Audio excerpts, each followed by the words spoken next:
Um pouco por toda a parte surgem provas de um passado desconhecido, sugerindo conhecimentos e técnicas até agora ignorados.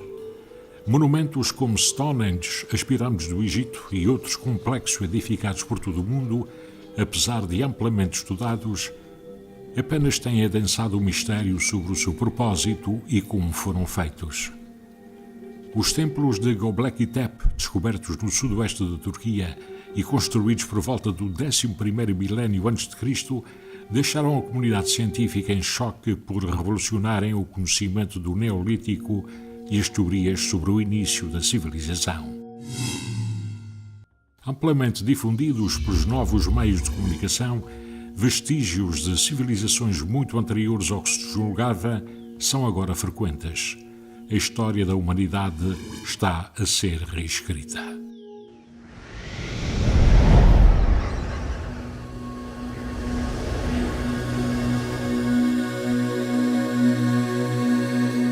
Geograficamente afastados, quase no meio do Atlântico, será possível nos Açores, nomeadamente na Ilha Terceira, observar na arquitetura deste espaço o traço de memórias, quer imutáveis, quer transformadas por sucessivas gerações, as quais revelam o modus vivendi de alguma ocupação anterior aos portugueses?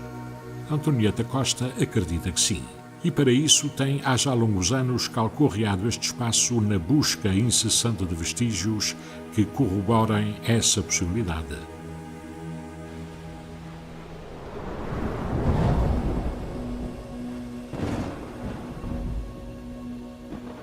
No açoriano, o imaginário de ilha isolada no meio do Oceano Atlântico resultaria no século XV a noção de um produto puro do vulcão, das chuvas e ventos, onde seria sacrilégio imaginar intervenção humana. A Ilha Terceira, com um povoamento iniciado por volta de 1450, terá tido da parte dos seus primeiros povoadores como prioridade a criação de condições de sobrevivência. Não teriam os primeiros habitantes o conhecimento das letras e o consequente registro de como era a ilha e possíveis achados que os intrigassem. Também é plausível que os portugueses não quisessem obstáculos à reclamação da descoberta e posse da terra.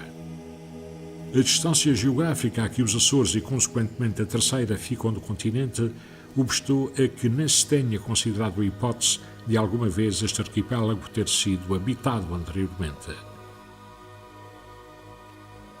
Todavia, apesar dos fracos indícios, parecem existir algumas pistas que contrariam o ceticismo vigente. O cronista Gaspar Frutuoso, em Saudades da Terra, obra de referência para os estudiosos da história dos Açores, no seu volume Saudades do Céu, talvez para fugir ao politicamente correto da época, parece denunciar fatos anormais e dos quais não fala abertamente, escondendo-se atrás de figuras alegóricas que criou e, assim dizer, o que de outro modo não poderia. Ainda nos dias de hoje, a possibilidade de ter havido em tempos mais recuados aos portugueses habitantes nestas ilhas é tema tabu por parte de muitos académicos, como se ferisse a gesta dos descobrimentos. Em Anais da Ilha Terceira, o historiador Francisco Ferreira Drummond, nascido na Vila de São Sebastião em 1796, deixa-nos mais pistas perturbadoras sobre a hipótese de povoamento anterior aos portugueses. Não sabemos se vestígios de anteriores povos ou ainda encontrados alguns habitantes e que, pela forma de se explicar, parece inculcar algum intruso possuidor. Ninguém antes de Jacques de Bruges habitou na ilha com posse legal. Certos escritores, com a maior injustiça, parece que, torcendo as palavras agressor, senhorio, hão querido infamar os habitantes dos Açores, chamando-os bárbaros na sua origem. Talvez pelo sentido daquelas palavras controvertidas em seu favor. O padre Manuel Luís Maldonado queixa-se amargamente de um religioso franciscano que teve o arrojo de fazer esta imputação. Vestígios bastante conhecidos com classificação enquadrada na lógica dos descobridores falham quando confrontados com as descrições de Ferreira Drummond. Se não, vejamos o que nos diz sobre a Passagem das Bestas, localizada na zona do Cabrito, onde impressionantes relheiras rasgadas em duro basalto e hoje trilho pedestre frequentado por inúmeros turistas. Sem dúvida que, achando-se a ilha cerrada de Mato Bravo e todo inacessível e impenetrável, não havia lugar a explorar-se o seu interior para logo se examinarem os profundos vestígios que em muitas partes fizeram os carros e dos quais ainda aparecem rompidas pedreiras nos matos altos, onde os nossos nonagenários confessam sempre os conheceram, já com admiração de seus pais, que os tinham por obra de remotos séculos.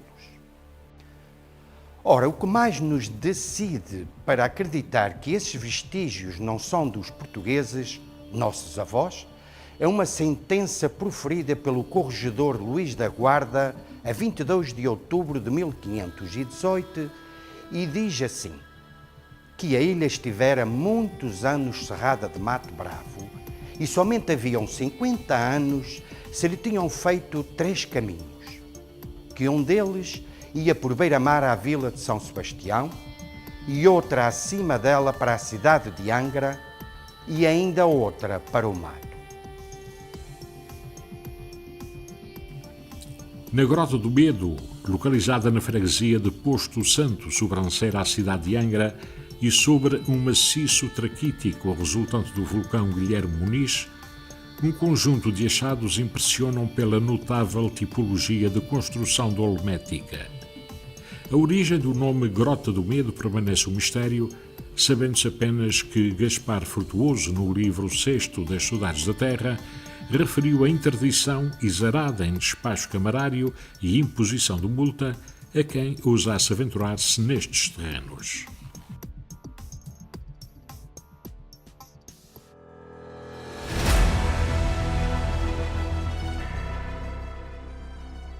Sinais visíveis da paisagem que nos deixam em perplexidade são numerosos em várias partes da ilha. O exemplo disso localiza-se na freguesia da Serreta, localidade de solos pobres e o mais distante dos centros urbanos, originou a que só fosse ocupada em meados do século XVII. E apesar de alguns habitantes já aqui residirem, como explicar a existência de construções moradas em círculos e semicírculos, constituindo um rendilhado singular, distribuídos por uma vasta área e cuja história não nos deixa referência? A sua finalidade é uma incógnita, por não se conhecer cultura que se enquadre, nem solo rico que justifique o esforço a que emprega e o qual, pela sua magnitude, seria certamente conhecido.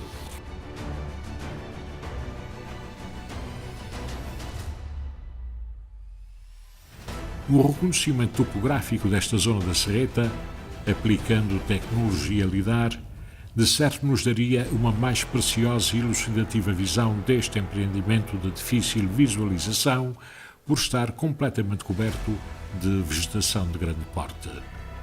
Especula-se que aqui se tenha desenvolvido atividade de extração de obsidiana, aproveitada na construção de utensílios de corte e, como tal, ferramentas úteis ao dia-a-dia de antigos povos, muito anteriores aos portugueses que utilizariam ferramentas de ferro. Por falta de provas ou estudo aprofundado, fica o caminho aberto a especulações.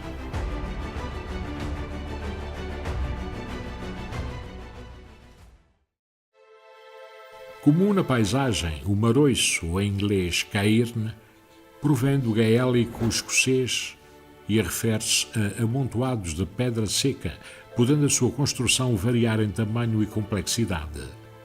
Comuns em variadas partes do mundo desde a pré-história, parece indiciarem um relacionamento com o espiritual.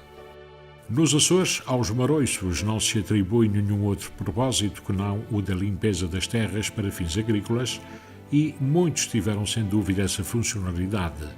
No entanto, o paralelismo encontrado nas faixas atlânticas da Europa e América, onde a função terá sido outra, torna lícito questionar estas manifestações açorianas, atribuindo-lhes outro desígnio e outra ancestralidade.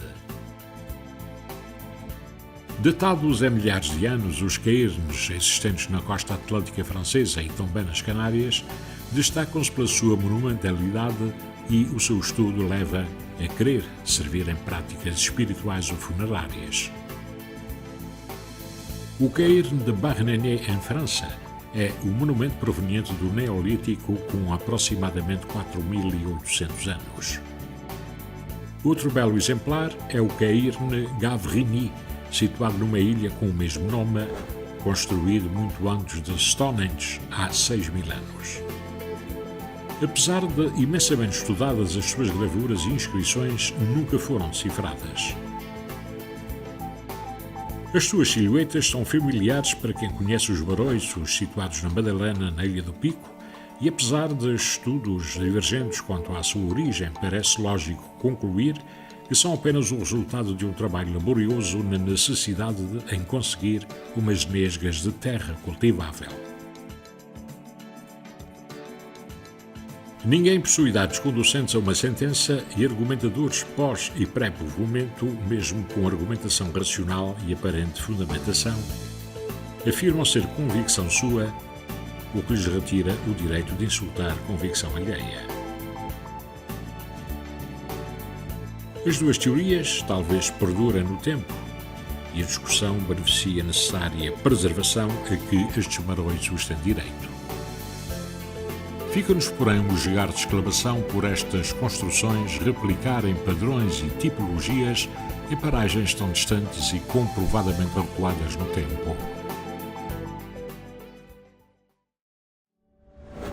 Na costa leste dos Estados Unidos, Mary Cage pôs um ponto final nas teorias vigentes sobre a origem de algumas construções megalíticas atribuídas a celtas, vikings ou irlandeses, ao datá-las a pelo menos 4.000 anos.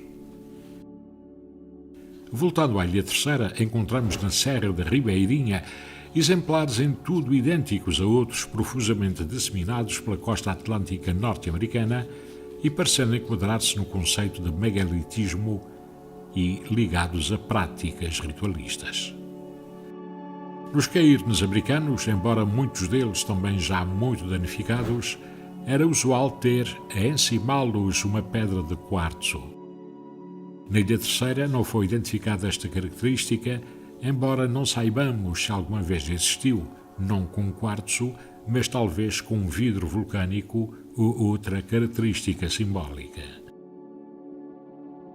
Todos os historiadores afirmam que determinadas rochas naturais ou talhadas para o efeito terão tido um estatuto e desempenhado funções que iniciam um relacionamento com o espiritual.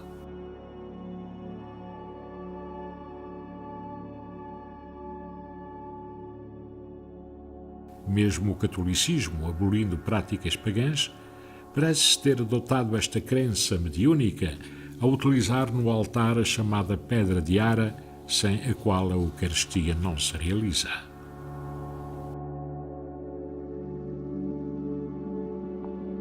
No interior da ilha, na Serra de Santa Bárbara, há cairns ainda surpreendentemente bem conservados, apesar de na sua proximidade se terem aberto caminhos de penetração e construído tanques de água para o gado, com provável recurso à sua pedra. Não ficamos indiferentes pela exatidão das formas e a razão para a sua existência, por não existir algo semelhante nas imediações.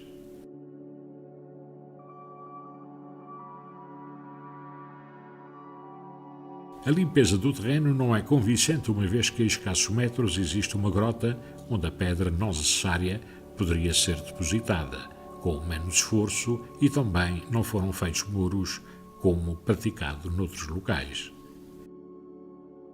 Esta investigação contou pela primeira vez com um drone cuja intenção era a captação de imagens mais abrangentes. Só não suspeitávamos que estas construções semísticas e erigidas ou dirigidas ao céu, só do céu seriam desvendadas. Longe da intenção inicial, quando vistas do ar, afigurou-se-nos uma geometria celeste que nos pareceu configurar a Ursa Maior. O que é mais surpreendente é ser a constelação mais antiga conhecida pelo homem e fazendo parte de lendas e cultura de diversas civilizações. Esta configuração geométrica parece esconder maior complexidade e terá de ser estudada com outra minúcia. No entanto, podemos verificar que as disposições destes cairns estão perfeitamente orientadas a determinados pontos cardeais. Por exemplo, temos os principais eixos este-oeste e sul-norte. Qual o seu objetivo? Não sabemos. No entanto, não nos parece descabido tratar-se de um mapa celeste que servisse de calendário ou alguma crença. Estes foram os traços visíveis e, não obstante as evidências provenientes de locais semelhantes, o caso dos Açores continua a promover uma reprovação de tal modo espontâneo ao crédito a prestar a ocupações anteriores à portuguesa, que acaba por influenciar a própria percepção visual do fenómeno no ato de perscrutar possíveis sinais humanos na paisagem, que terá sido o espaço de outros homens e tempos. Tratando-se de um fenómeno natural, a deformação da percepção tem sido objeto do estudo por várias disciplinas, salientando-se a técnica resultante da antropologia, intitulada fenomenologia, a qual propõe uma atitude de conjugação entre sujeito e objeto. Graças a essa estratégia, tem sido possível descobrir alguns traços deixados pelo relacionamento natural entre homem e ambiente em tempo desconhecido. Simbolismo, arquitetura, estruturas de pedra complexas e a disposição cuidadosamente projetada dos locais parecem de uma cultura que desenvolveu um conjunto de sofisticadas tradições culturais, religiosas e espirituais.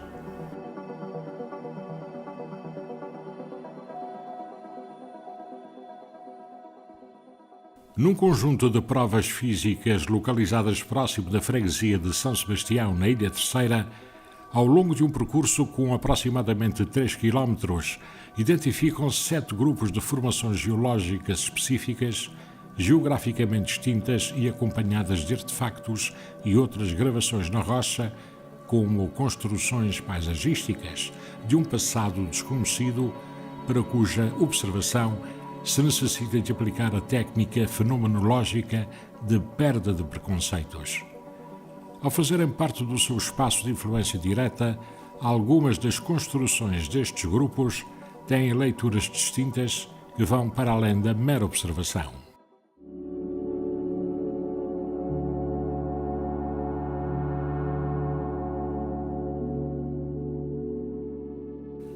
Desde a descoberta dos Açores, entre os primeiros povoadores vieram exímios pedreiros, caboqueiros e artífices de outras artes que logo e laboriosamente emprestaram à paisagem elegantes construções arrancadas à pedra dura e informe do basalto, cinzelando-o hábil e pacientemente em fina lavra. Deste trabalho laborioso e artístico herdamos uma joia, a cidade de Angra do Heroísmo, hoje classificada Património Mundial da Unesco. Mesmo na paisagem rural, a divisão dos terrenos obedeceu a geometria mais retilínea, cujos muros construídos com pedra de dimensão e peso facilmente manuseada por 1 ou 2 homens e devidamente aparelhada apesar da sua rusticidade.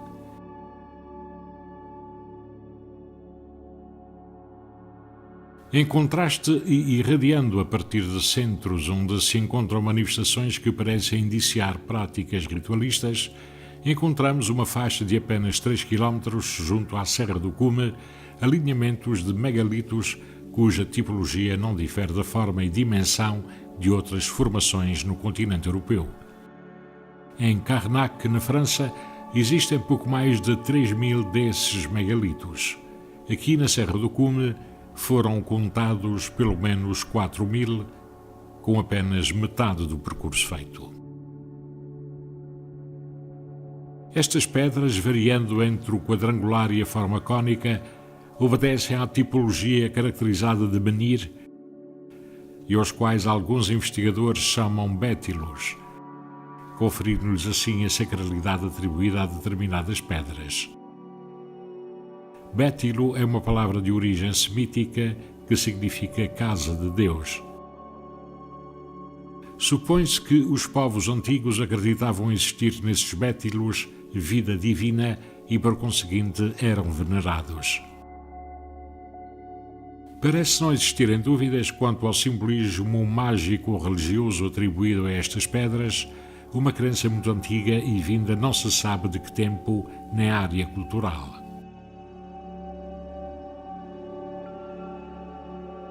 Alheios a esses pressupostos, só podemos olhar para estes alinhamentos de pedras e considerar que a intenção foi a de dividir terras, e essa tem sido a sua função desde há alguns séculos. Resta perguntar: este alinhamento de menires já existiria e foi-lhes adicionada mais pedra, tornando-os em muros compactos e, consequentemente, dividir a terra? Não há uma resposta categórica. Verifica-se, porém, que outros muros aparentemente mais novos foram feitos, subdividindo esse espaço, formando os cerrados mais ao jeito dos povoadores, suspeitando-se que esta assincronia no método de elaboração os situa em épocas bem diferentes entre si. Alguns desses menires, se assim puderem ser classificados, embora muito desgastados pelo tempo, apresentam figuras ou inscrições com marcas de corte aparentando intencionalidade e não obra caprichosa da natureza. Aves, peixes ou répteis são recorrentes. Barcos também fazem parte desse léxico e outros traços indecifráveis. Figuras humanoides toscamente esculpidas e com muito desgaste pelo tempo ou intervenção de alfaias agrícolas, têm-nas amputado com toda a certeza das formas mais identificáveis. Um traço comum, universal nas recentes descobertas de enigmas do passado é o papel atribuído às obras da Terra, agora designadas Geografia Feliz, onde algumas formações geológicas naturais, semelhantes a figuras humanas ou de outros animais, revelam que foram objeto de atenção e, possivelmente, culto.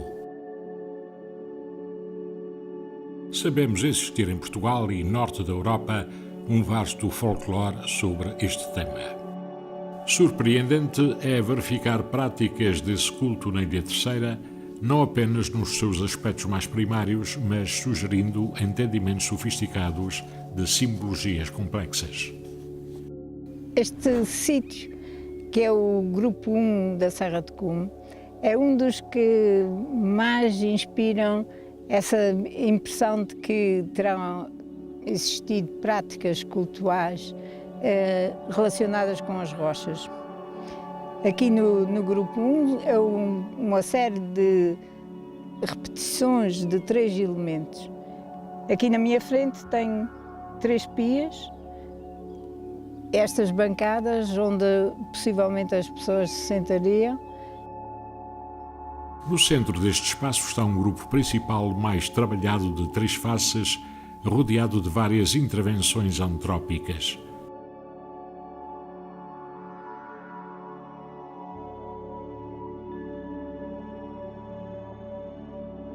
Além destas, existe um segundo grupo de 3 faces, terminando a última face com uma pia quase sobre o declive. Um terceiro grupo, também de 3 faces, desenvolve-se num plano inferior, abaixo dos 2 primeiros, e também orientado a nordeste-sudoeste, revela maior intervenção antrópica. Um outro elemento simbólico, como seja uma espécie de animal que lembra um dragão, está colocado no centro da base de um triângulo que une este conjunto de afloramentos, acentuando este conceito ternário expresso também nas 3 pias, sugerindo assim uma referência à sacralidade deste lugar onde se dá o encontro com o espírito da terra, manifestando atitudes mentais que já só se encontram em compêndios iniciáticos. A do reconhecimento da geografia sagrada.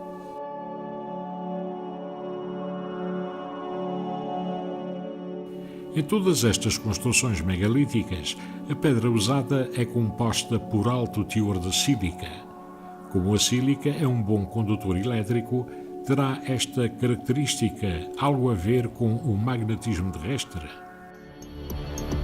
Esta paisagem estende-se sobre um planalto na cratera do vulcão dos Cinco Picos, junto à Serra do Cume, e pelo que sabemos, esta área é atravessada por uma falha tectónica. Poderão então estas pedras ser carregadas magneticamente quando se encontram no ponto de interseção das energias cósmicas e telúricas e terem deste modo algum efeito no ser humano? Terão os antigos construtores desses sítios megalíticos profundos conhecimentos da anatomia terrestre?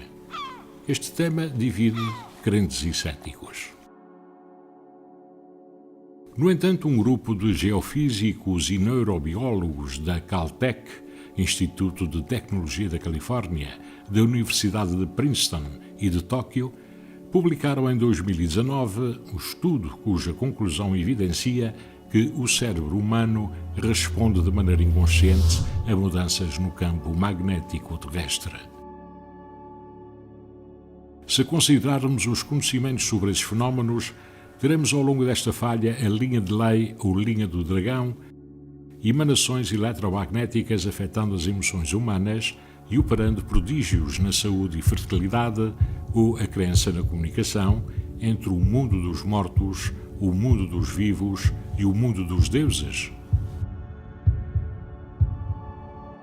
Na verdade, constata-se que esta paisagem contém ilustrações em 7 atos onde se desenvolve o mito do dragão. E como sabemos, o simbolismo do dragão é comum a diversas culturas, tais como a China, Japão, Europa, período pré-colombiano e América, entre outras. Como curiosidade, a palavra dragão é a única conhecida cuja fonética soa semelhante em todas estas culturas. Um enorme megalito com traços claros de intervenção antrópica, talvez para acentuar a sua natural forma zoomórfica, destaca-se nesta paisagem. Visto do lado sul, aparenta uma enorme cabeça de um animal pré-histórico a que chamaremos dragão, por se enquadrar neste mito. Um olho foi escavado aparentemente para reforçar a velha crença de que o dragão sabe e vê tudo. No grego, drakon significa aquele que vê claramente. Rodeando este megalito, na face oposta, temos outra forma zoomórfica ao qual, na cabeça, foram escavadas 2 pias verticais. Numa rocha em frente, outra pia escavada revela no seu interior uma figura de dragão, um pouco esbatida, e sobre a qual poderíamos pensar tratar-se de um fenómeno de pareidolia. No entanto, quando fotografada e submetida a um processo fotográfico chamado de stretch e que aviva as cores para revelar elementos imperceptíveis ao olho humano, espantosamente revelou a figura de um dragão. Outra pia escavada no lado sul da cabeça do dragão e uma suposta bancada parecem indiciar este lugar como um lugar de culto. Os mitos e crenças importados de outras culturas encaixam na perfeição nestes cenários terceirenses, fazendo esmaecer o ceticismo mais empedernido.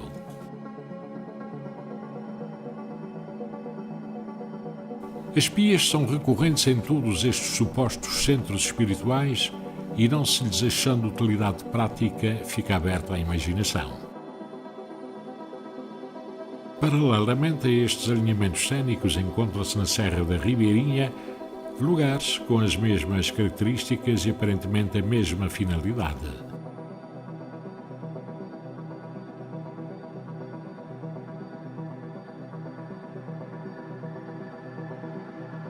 Aqui a figura do dragão também parece estar representada.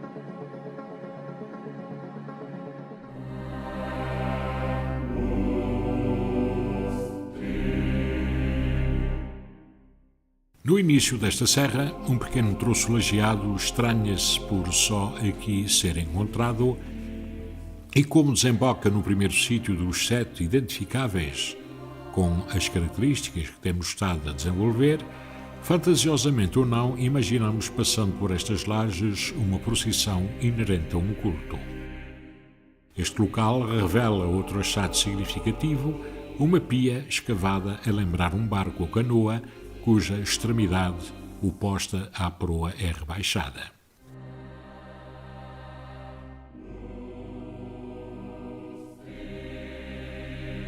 Curiosamente, no início da Serra do Cume, encontramos outra pia semelhante, fazendo destas duas pias as únicas encontradas com esta morfologia.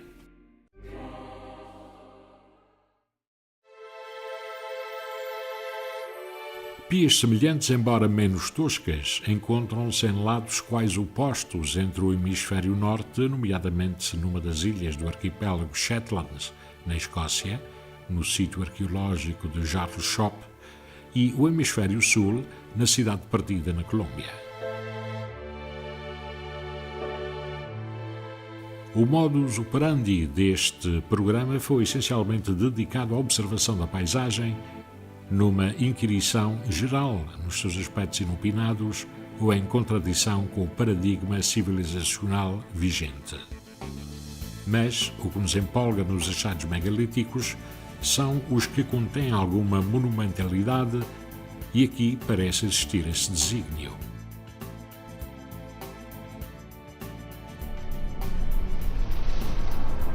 No início da Serra do Cume, empoleirada na aresta da vertente sul, destaca-se uma construção com pedras de dimensões e pesos consideráveis, devidamente escuradas na sua base e cuja tipologia é nada difere de um dolmen. Em frente ao dolmen, a dar de acesso uma suposta escadaria, porque os seus passos são lajeados e compassados ao ritmo de quem a sobe. Aqui os caprichos da natureza não intervieram de tão evidente intervenção humana. Construído com grande esforço e de certo por grupos numerosos, não nos assiste qualquer conhecimento ou vantagem utilitária para este empreendimento que o possa relacionar com os nossos povoadores. No sentido sudeste-noroeste, uma espécie de curral circundado com paredes baixas e uma entrada, afigura-se estranho por não servir para confinar qualquer animal, por mais pequeno que fosse, tem uma área considerável do seu reduto coberta com uma grande laje fazendo parte da rocha-mãe. Novamente, conjeturando que os povos que fizeram isto acreditavam nos poderes da pedra e usavam este centro como terapia ou qualquer outra crença, contrapõe-se à religiosidade cristã nos primeiros portugueses, e a qual a Igreja repudiaria ferozmente. Apesar destes lugares fazerem parte de um léxico já desenvolvido, como temos vindo a observar, pela primeira vez, através do drone, a relação entre este curral e o dolmen nas imediações desvendou uma figura insuspeitada. O esqueleto, construído em pedra de um grande animal reptiliano, e como estamos na linha do dragão, é assim que o vamos classificar. Mais abaixo, na encosta, outro animal de enorme tamanho e também com forma aparentada a um réptil. Uma pia foi escavada na posição do olho e tendo no seu interior uma pedra ovalada que, milagrosamente, tem resistido à incúria humana. Mais uma vez, imagens aéreas desvendaram aspectos desconhecidos em observações anteriores. Este réptil parece ser o feto resultante da gravidez de um maior. Este animal, tal como o anterior, também tem uma pia escavada no lugar do olho. Um pormenor não identificado anteriormente é o abdômen com uma abertura ou entrada para o seu interior e, embora com menos área, é em tudo semelhante ao mostrado no primeiro dragão. Este formato de representação pressupõe um método consequente à prática de um culto para a qual foi empregue grande energia e devoção. Mesmo que aplicando técnicas mais avançadas e conhecimento científico não consigamos recuar no tempo e desvendar estes enigmas, atribuindo-lhes um povo ou povos, ancestralidade de séculos ou milénios, uma atitude deve imperar: o respeito por quem aqui empreendeu tarefa tão árdua na construção de espaços baseados não sabemos em que crença ou finalidade e que, no entanto, deve merecer o nosso respeito e preservação. Temos aqui seguramente um património inquestionável.